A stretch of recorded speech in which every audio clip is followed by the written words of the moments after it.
we bring in Kyle Rowland from France, who is with the Michigan football team, the Blades beat writer. And Kyle, I understand you recently learned that the Mud Hens reaches across the Atlantic, across the channel. Mud Hens fans in Paris, France. Yeah, I mean, when they say the world-famous Toledo Mud Hens at the beginning of the games at Fifth Third Field, I guess they really mean it. Was eating dinner last night. A gentleman next to me heard me talking, realized I was an American because I was having trouble talking to my server, and he kind of asked me where I was from. I told him Ohio. Started singing Doris Day, which was also funny. And then I told him Toledo, and he was like, "Oh, the Mud Hens," and started, asking me if they were still a team. Told him, they're still playing really well. I believe they're actually have the best record in the International League right now. So that was kind of a crazy, small world type experience. Toledo Mud Hens, they have a world reach, and he said he knew them from MASH, which most people do, but he said he actually heard of them even before that. So apparently he's just a big minor league baseball fan. And as Doris Day knows all this too well, que sera, sera, whatever will be, will be. And today the team took in the big trip in Paris. They went to the Eiffel Tower. They did, and it was pretty cool. Weather was awesome today, 65 and sunny, blue skies. Their hotel's only a mile and a half from the Eiffel Tower, so they smartly thought it was, much easier to walk instead of driving over there into the madness of it all. So they had a nice little stroll in the beautiful morning weather, and they seemed to really be enjoying the moment. Drinking champagne at the Eiffel Tower is kind of one of the things to do. Enjoy this, once-in-a-lifetime experience.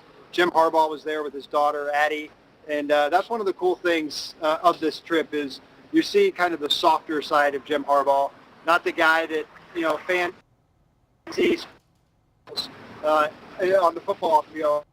Been a doting father this whole trip and hanging out with his daughters, and it's been pretty cool to see. And one other thing we got from Coach Harbaugh today, he kind of hinted at some perhaps future destinations for Michigan teams.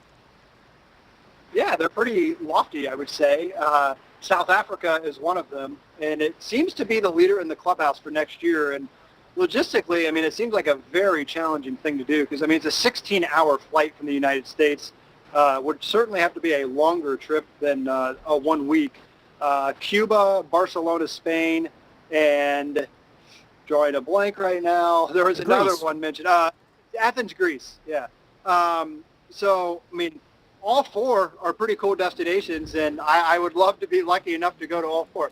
But I think it's a really cool thing. I understand the criticism. Certainly there are some recruiting implications involved in it.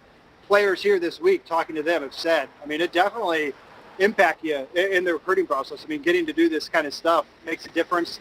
They also get the month of May off along with this trip. So there are definitely some perks that, players enjoy.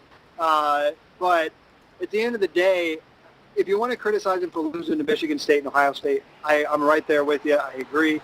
But to, better the life experiences of his players, I just don't think that he should necessarily be criticized for something like that.